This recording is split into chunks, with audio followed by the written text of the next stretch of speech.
Hello everyone, welcome back to my channel. आज हम 8 panel palazzo की कटिंग देखेंगे। उसके लिए मैंने यहाँ पे फैब्रिक को फोल्ड करके रखा हुआ है। इसकी पूरी कटिंग और स्टिचिंग इस वीडियो में आपको देखने को मिलेगी। तो चलिए वीडियो स्टार्ट करते हैं। यहाँ पे मैं ये पेपर की यूज़ से आपको बता रही हूँ कि मैंने फैब्रिक को फोल्ड कैसे किया हुआ है। फैब्रिक को पहले मैंने वेट वाइज फोल्ड किया हुआ है और उसके बाद मैंने लेंथ वाइज फोल्ड किया हुआ है, और जो फोल्डेड साइड है वो अपनी साइड रखा है और ओपन जो साइड है वो दूसरी साइड रखा हुआ है। तो सेम इस तरीके से आपको जो भी आपकी फैब्रिक है उसे फोल्ड करके रख लेना है। उसके बाद मैंने यहाँ पे स्केल की हेल्प से एक स्ट्रेट लाइन ड्रॉ कर ली है, जिसमें जो भी आड़ा टेढ़ी लाइन होगी, फैब्रिक होगी, उसे हमें कट करके रिमूव कर लेना है। आप जब भी कटिंग करें ये स्टेप ज़रूर करें। जो भी आड़ा टेढ़ा आपको फैब्रिक आ रहा हो उसे आप कट करके निकाल लें। उसके बाद हमें यहाँ पे लेंथ की मार्किंग करनी है। तो आपको पास अगर फैब्रिक अच्छा खासा है, कम फैब्रिक में अगर आप नहीं बना रहे हैं, तो जो भी आपकी रेडी लेंथ है उसमें आपको 4 इंच एक्स्ट्रा लेना है, जिसमें कि 2 इंच हमारा बेल्ट के लिए चला जाएगा या इलास्टिक के लिए चला जाएगा, और 2 इंच जो है वो फोल्डिंग के लिए हमारे पास रहेगा। तो यहाँ पे मेरी जो रेडी लेंथ थी वो 39 थी, तो 2 इंच बेल्ट के लिए और 2 इंच फोल्डिंग के लिए, यानी 43 इंच पे मैंने ये मार्क किया है और यहाँ मार्क करके एक स्ट्रेट लाइन ड्रॉ कर लिया है। स्ट्रेट लाइन ड्रॉ करने के बाद हम कली के लिए मेजरमेंट हमें करनी है।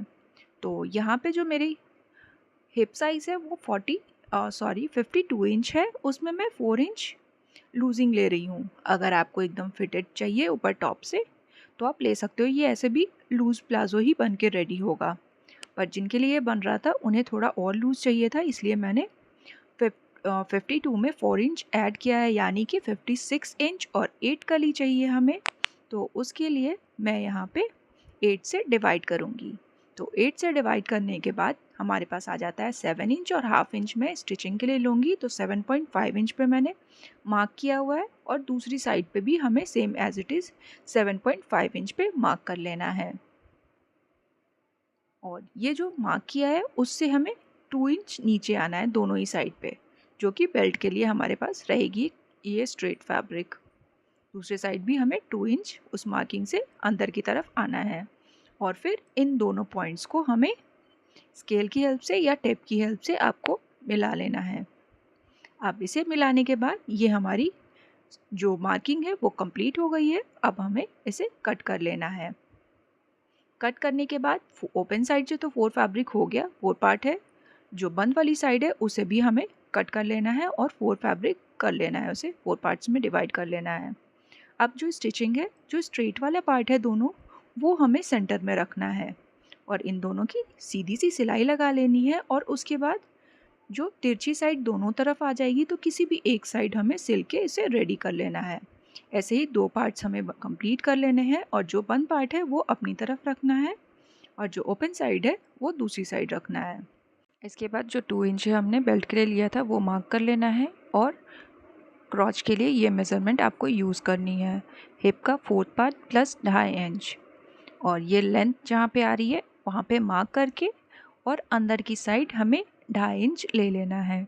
2.5 से 3 इंच आप रख सकते हैं, मैं यहाँ पे 2.5 इंच ही ले रही हूँ। क्रॉस लेंथ यहाँ पे मैं 15 इंच ले रही हूँ, 15.5 इंच आया है, 0.5 इंच हमें माइनस करना है। 15 इंच प्लस साइज़ के लिए एकदम परफेक्ट है, हमें इससे ज़्यादा क्रॉच नहीं लेना है, क्योंकि अगर क्रॉच ज़्यादा भी लंबा हो जाएगा, नीचे तक ज़्यादा लटकेगा, तो वो भी आपको प्रॉब्लम क्रिएट करता है वेयर करने में या बैठने उठने में। तो यहाँ पे 15 इंच पे मैंने ये मार्किंग कर ली, और उसके बाद क्रॉच का शेप देते ही ये कटिंग कर ली है। यहाँ पे आगे पीछे दोनों पार्ट सेम है, इस वजह से हमें एकदम बराबर ही कट कर लेना है, कोई भी डिफरेंस नहीं रहेगा फ्रंट और बैक पार्ट में।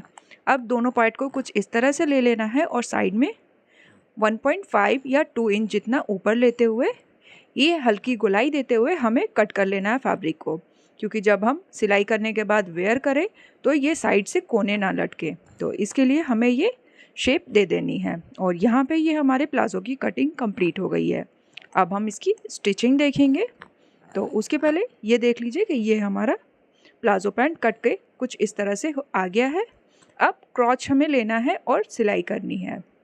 तो फ्रंट और बैक, फ्रंट के लिए दोनों पार्ट का एक एक हिस्सा लेंगे और बैक के लिए दोनों पार्ट का एक एक हिस्सा लेंगे और यहाँ पे इसकी सिलाई लगा लेनी है हमें क्रॉच की। दोनों ही की क्रॉच हमें सिल के रेडी कर लेनी है।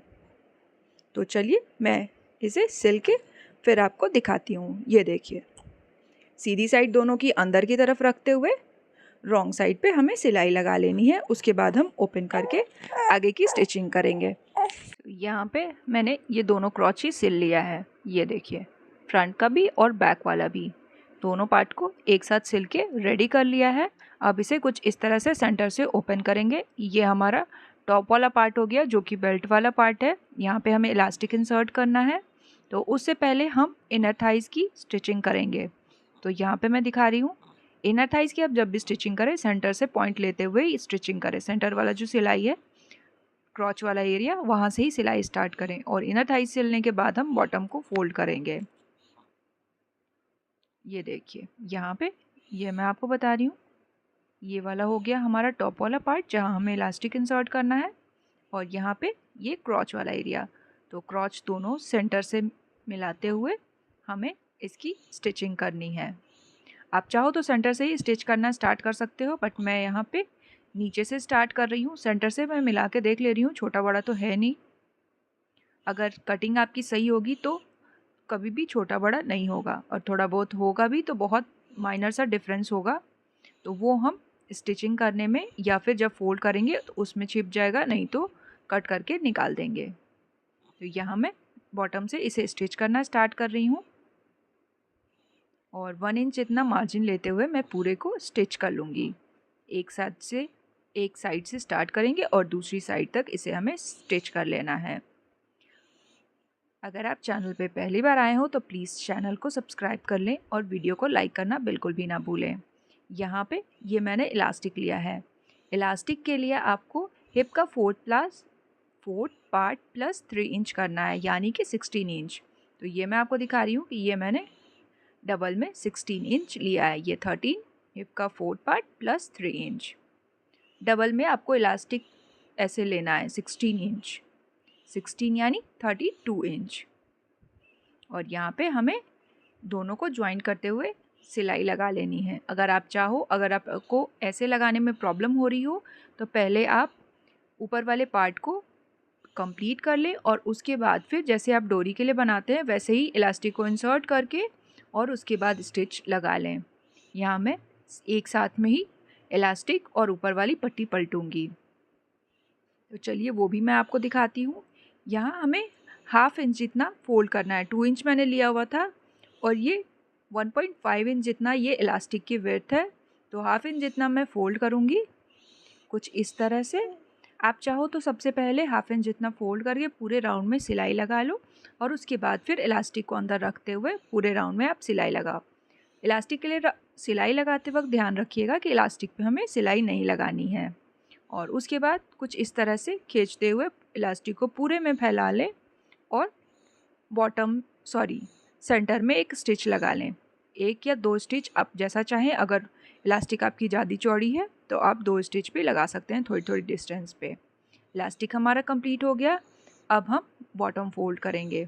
तो बॉटम के लिए हमने 2 इंच एक्स्ट्रा लिया हुआ था, तो 1 इंच पहले फोल्ड करेंगे और फिर एक सेकेंड फोल्ड करेंगे, वो भी 1 इंच का होगा कुछ इस तरह से।